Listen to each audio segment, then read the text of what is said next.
Au cœur de l'Europe de l'Est, une nation vacille. La Moldavie est accusée de s'effondrer, mais pas seulement dans ses murs, ses routes ou ses institutions. Son véritable effondrement pourrait bien être celui de l'âme. Et dans l'ombre grandissante d'une puissance imposante, une invocation résonne, fragile mais puissante, celle du Mahdi, ce guide qui viendra rétablir la justice et l'espoir. Aujourd'hui, nous plongeons ensemble dans ce combat silencieux entre ténèbres visibles et lumière intérieure. Préparez-vous à entendre ce que le monde ne veut pas toujours écouter.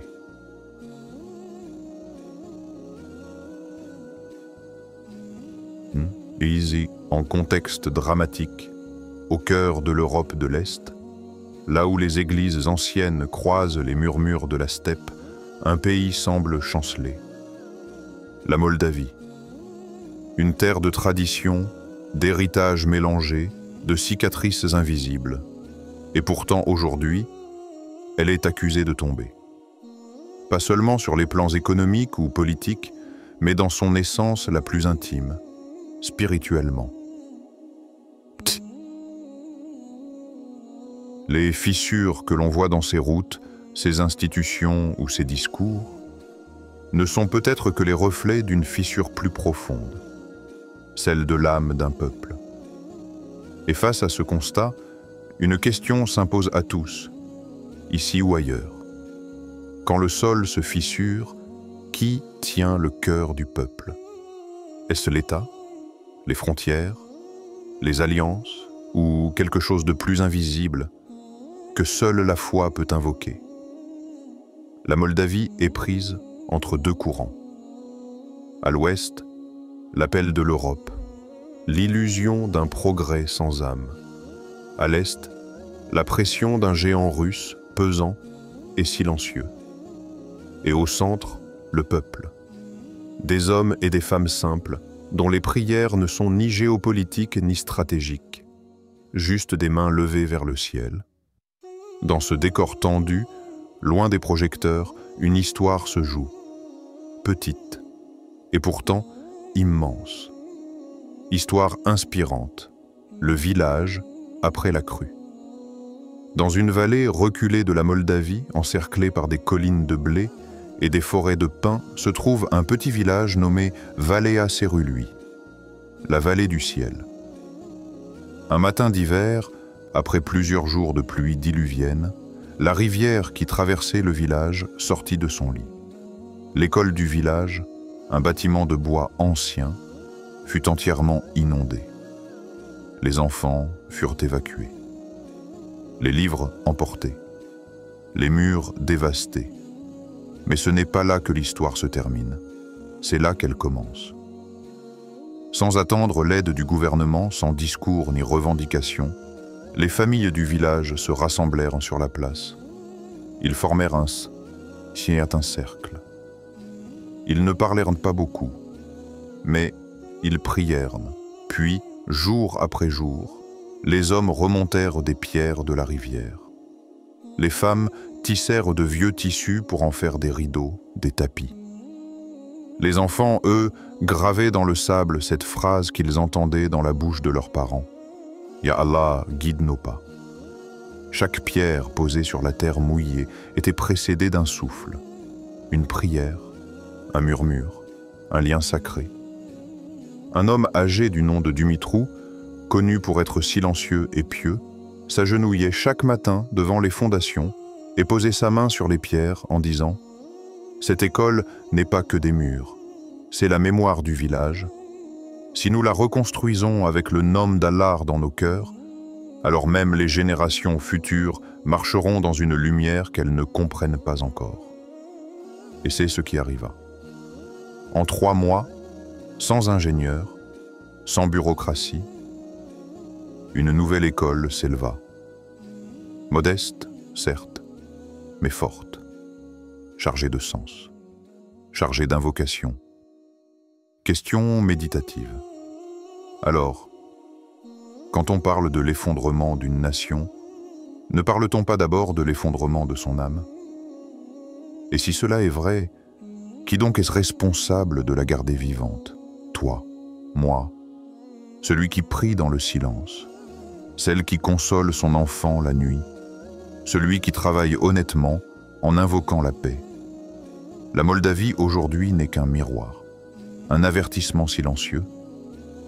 Et si l'invocation de ceux qui croient, non pas en un sauveur politique, mais en la promesse spirituelle du Mahdi, pouvait être le remède à l'effondrement intérieur de tant d'autres peuples, tant d'autres âmes égarées, quand tout semble se désagréger, que reste-t-il d'invulnérable si ce n'est la lumière dans le cœur de ceux qui invoquent sincèrement?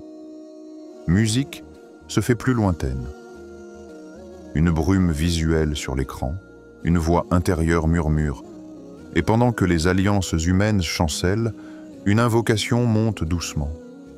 Elle ne fait pas trembler les murs, mais elle touche les cœurs. 2. L'ombre de la puissance russe. La Russie ne parle pas toujours avec des armes. Parfois, elle s'impose avec le silence. Un regard, une présence, un poids. En Moldavie, ce poids est ancien. Présent dans les discours, les murs, les craintes, mais aussi dans l'air, dans les silences familiaux, dans les écoles. Une tension qui ne s'écrit pas, mais qui se ressent. Une main invisible qui appuie, pas encore pour frapper, mais pour plier. Et au milieu de cette pression invisible, il reste une question. Qu'est-ce qu'il y a dans le cœur de ceux qui croient? Ceux qui n'ont ni armée, ni pouvoir politique, ni poste au gouvernement, mais qui ont un cœur ferme, un cœur éclairé. Que peuvent-ils faire face à l'ombre d'un géant? Récit symbolique, l'imam de Chisinau. Dans le quartier discret de Rishkani, à Chisinau, se trouve une petite mosquée que peu de Moldaves connaissent. Pas de minaret haut, pas de dôme doré. Juste une bâtisse grise, humble, posée entre deux immeubles d'une époque soviétique. C'est ici qu'officie l'imam Mourad Ghazali, un homme au regard perçant mais doux, originaire du Caucase, installé depuis 20 ans en Moldavie. Chaque vendredi, depuis des mois, il répète le même discours. Il ne parle ni de politique, ni d'ennemis extérieurs, ni de conspiration. Il parle d'un ennemi plus dangereux, l'effondrement de la fraternité. Un jour, alors que la tension montait entre Chisinau et Moscou, un jeune homme lui demanda après la prière « Mais cher, ne devons-nous pas dénoncer ce que fait la Russie? Ne devons-nous pas nous préparer ?» L'imam le regarda longuement, puis répondit « Celui qui se prépare à combattre un ennemi extérieur mais ignore les chaînes qui ligotent son frère est déjà vaincu. » Et chaque semaine, il répétait « Le pouvoir de celui qui invoque sans crainte est plus fort que celui qui domine par la peur. » Ces paroles n'étaient pas seulement poétiques, elles étaient une stratégie, une résistance invisible. Car là où les chaînes matérielles s'installent, la solidarité spirituelle peut les faire fondre sans bruit. Réflexion. Les vraies chaînes. Alors, regardons plus profondément. Les chaînes visibles, nous les connaissons. Pressions économiques, désinformation, peur politique. Mais qu'en est-il des chaînes invisibles? L'isolement, le jugement entre frères, l'absence d'entraide, de bienveillance, de lumière, car un peuple peut être libre dans sa constitution, et pourtant profondément prisonnier de sa division. L'invocation du Mahdi, dans ce contexte, devient plus qu'un espoir eschatologique. Elle devient un acte de résistance intérieure. Une manière de refuser les ténèbres, non pas en criant, mais en éclairant. Pouvons-nous vraiment percevoir les chaînes? Est-ce l'oppression extérieure qui tue une nation? Ou l'absence de lien sacré entre ses membres? Et alors, une autre question surgit, brûlante. Comment l'invocation du Mahdi s'élève-t-elle face à cette obscurité? Elle ne vient pas comme une arme. Elle vient comme une lumière que chacun allume d'abord en soi, comme une flamme transmise de main en main, pas pour brûler, mais pour éclairer le vrai chemin. Dans les rues calmes de Chisinau, peu de gens le voient. Mais dans les cœurs de plus en plus nombreux, on entend « Ô Mahdi, toi dont la lumière chasse les ombres, éveille en nous la force de rester unis, même lorsque la peur veut nous diviser. » Pas de mobilisation visible, pas de mouvement populaire. Mais quelque chose d'encore plus fort se lève en silence. Des mains tendantes, des invocations chuchotées dans les ruelles, des regards échangés avec confiance. Et sous l'ombre de la puissance russe, une certitude grandit. Celui qui invoque avec sincérité est plus redoutable que celui qui opprime avec arrogance. 3. Invocation du Mahdi, espoir et réveil intérieur. L'invocation du Mahdi n'est pas une simple prière. Ce n'est pas une formule récitée sans cœur. C'est une vibration. Un appel profond que l'âme adresse aux cieux quand elle se sent perdue dans l'obscurité de ce monde. Ce n'est pas un appel de faiblesse. C'est un souffle de vie, lancé par ceux qui refusent l'injustice, la confusion et le désespoir. C'est l'appel de l'âme qui sait que la justice est promise, que la lumière est proche, que la guidance n'est jamais absente. Pause légère, musique monte en douceur. Car dans chaque époque de trouble, Allah dépose dans les cœurs purs une voix secrète. Et cette voix murmure « Ya Mahdi, ô toi que l'on ne voit pas encore, mais que nos cœurs sentent venir. » Histoire édifiante. Le jeune étudiant et l'appel intérieur. Il s'appelle Ion, mais ses amis l'appellent Youssouf depuis sa conversion. Fils d'une mère orthodoxe et d'un père absent, il grandit à Bolz, au nord de la Moldavie. À l'université, il étudie la sociologie, mais chaque jour, un vide l'accompagne. Une question qu'aucun livre ne peut apaiser. Quel est mon rôle dans ce monde qui s'écroule? Tout autour de lui, il voit des jeunes céder au désespoir. Drogue, fuite, colère ou repli, et lui-même vacille. Jusqu'à ce qu'un jour, un camarade musulman lui glisse une phrase « Tu sais, Youssouf, il n'y a pas de lumière sans invocation. » Intrigué, Youssouf commence à lire. Sur l'eschatologie, la promesse d'un guide, la venue du Mahdi, non comme un fantasme d'effondrement, mais comme un retour à l'équilibre. Chaque soir, après ses cours, il s'isole, allume une bougie, ferme les yeux et murmure « Ya Mahdi, toi qui viens pour rétablir la justice, viens aussi rétablir mon cœur. » Au début, c'était juste des mots, mais les nuits suivantes, quelque chose change. Il dort mieux, il sourit sans raison. Il commence à parler plus doucement, à aider un voisin, à écouter les autres sans juger. Et un jour, sans l'avoir prémédité, il dit à sa mère « Maman, je crois qu'il y a un monde invisible qui nous appelle. » Elle le regarde en silence et pleure. Le plus étonnant, c'est que rien n'a changé à l'extérieur. La Moldavie est toujours incertaine, l'université toujours difficile, les nouvelles toujours inquiétantes. Mais l'intérieur, lui, s'est transformé. Et Youssouf comprend alors ce que signifie « Ya Mahdi ». Ce n'est pas un cri d'attente. C'est un engagement, un réveil, une lumière intérieure qui dit « Je veux faire partie de ceux qui bâtissent la justice, même en silence ». Résonance spirituelle.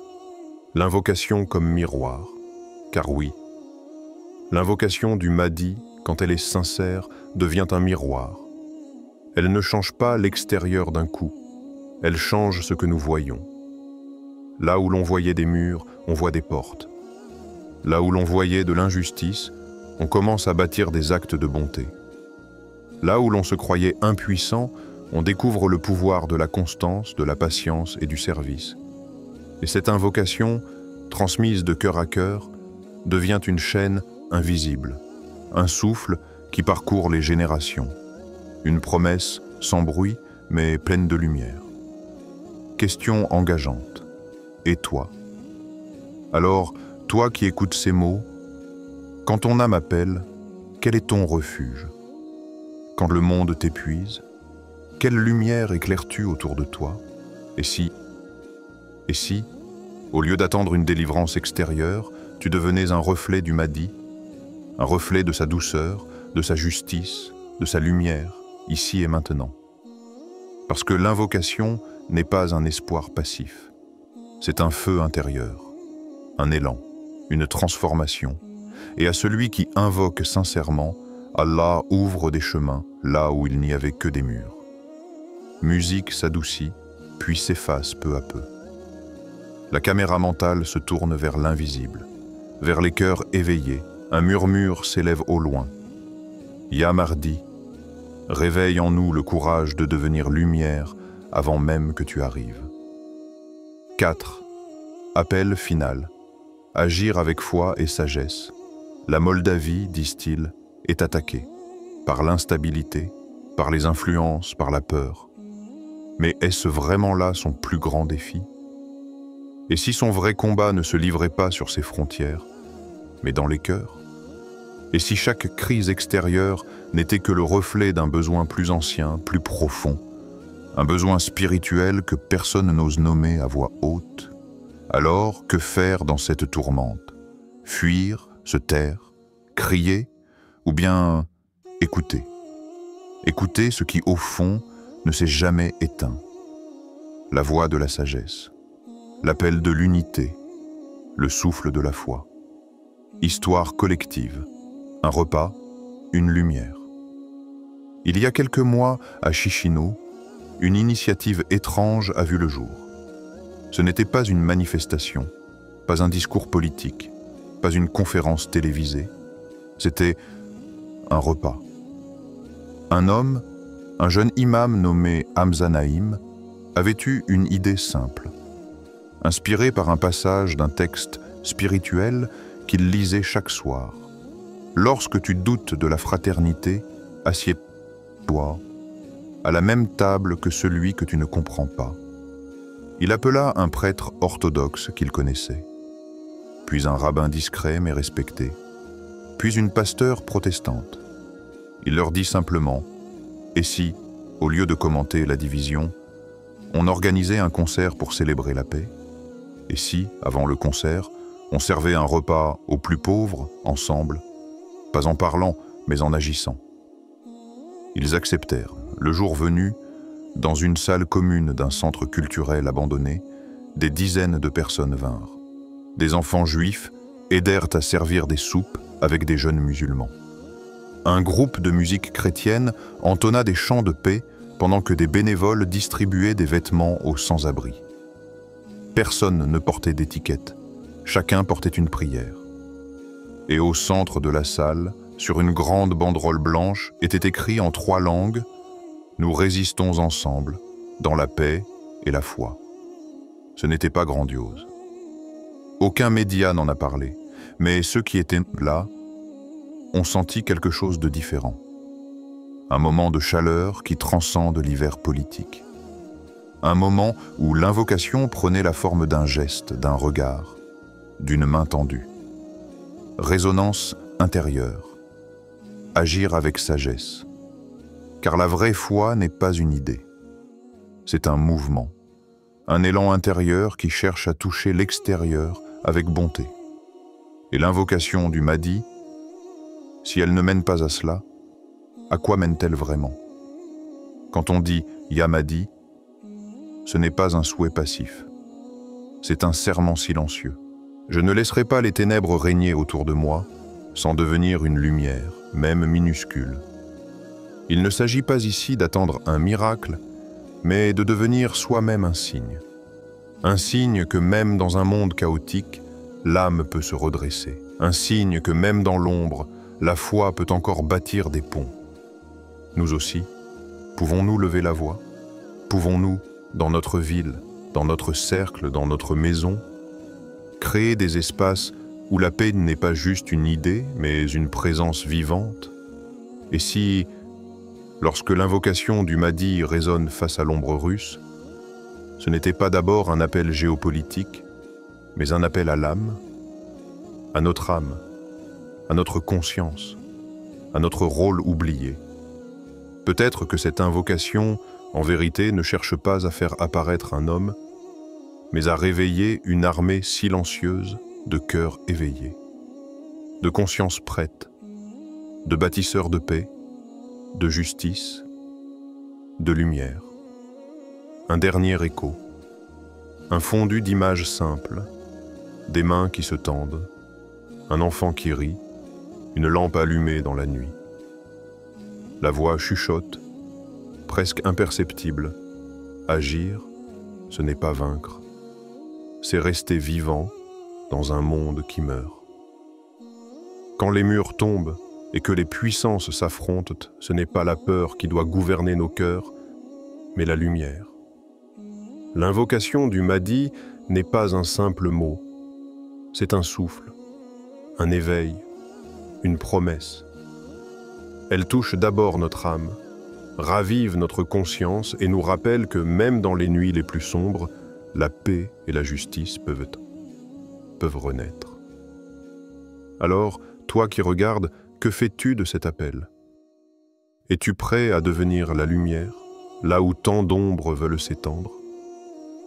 Que cette prière devienne ton engagement, que cette foi guide chacun de tes pas. Car c'est dans le cœur de chacun que la véritable révolution commence.